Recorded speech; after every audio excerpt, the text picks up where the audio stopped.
Now, bigyan natin ng isang mainit na palakpak ang isang eye-leader known for transforming everyday online moments into bold, high energy visuals. He brings strength and pop culture to life in ways that are both playful and unforgettable. His work doesn't just follow what's popular. He imagines it, giving audience a fresh and exciting perspective with every piece. From concept to execution, his creative process is as dynamic as the content he produces, blending humor, storytelling, and striking visuals that truly stand out in today's digital space. And today, he's here to give up a closer look at how ideas evolve into impactful creativity. Yogi Five! Give it up for Yogi Five! Go, Yoki!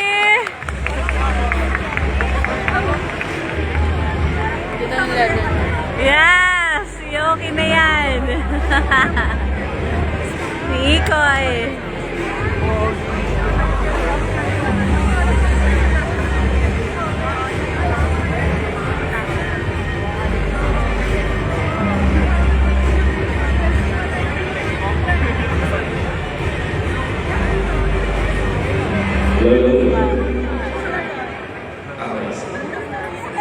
Alright, partner. What's the partner mo? Partner. Okay, let's start though. What's up, Ipa? Actually, we're supposed to be my police case. Ate pa ako saglit. Ako saglit lang. Wait lang, wait lang. Kasi medyo nagusin ako sa akin. Prepare ko na lang. Sorry.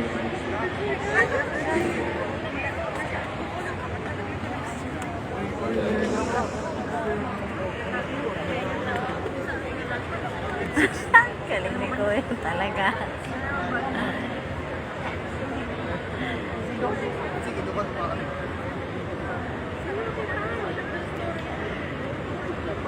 Si Ikoy. Wala ko din ako sa comment.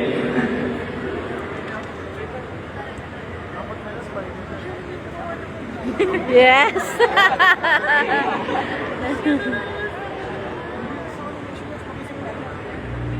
So yeah, ako pala si Yogi. You can call me Yogi. I'm 27 all the way from Metro. Ate, lipat ako dyan. Some of you may know me, some of you know Weber, some of you know physically, and some of you may not know me, but let me introduce myself.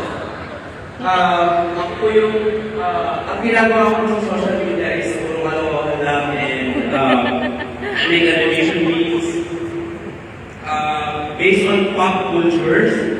Bale, na 10 years na ako sa animation industry and freelance animator ako ngayon and living my best life as a content creator / animator. So,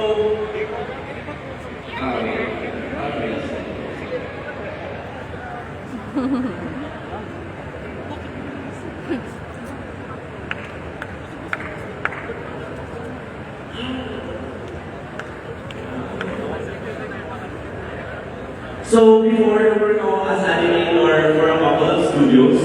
And nag-work ako sa Netflix Legend Quest.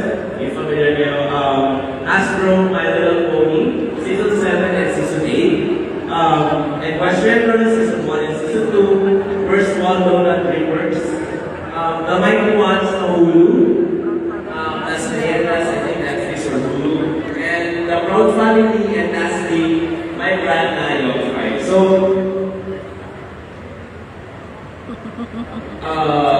pwede pa-play yung pa-play yung reason ko na if familiar kayo sa video na pwede sa bayan na ilaw.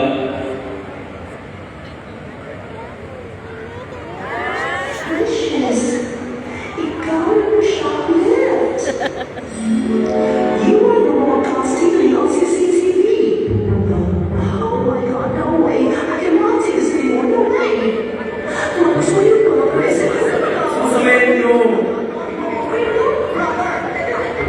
Ayun, dapat ako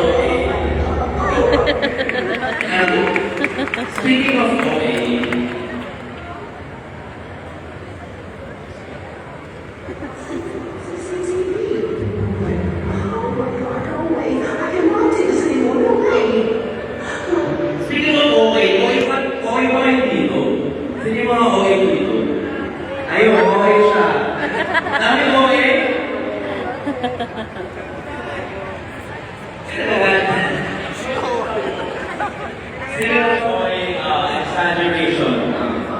Small topic lang. Ito kasi yung exaggeration is nagpapabigay ng buhay sa animation ko ay nagbibigay. I think favorite na nila sa animation ko. Ano ba yung sabihin na exaggeration? So, exaggeration in animation is a core technique that amplifies poses, movements, and emotional velocity is visual impact, improving ability and energy. So, ganito lang yan. Pero, pinalike sa ko sa talaga ng exaggeration para sa akin is, na-amplify niya. Mas napapansin yung mga bagay na dapat mapansin sa scene or sa shot. And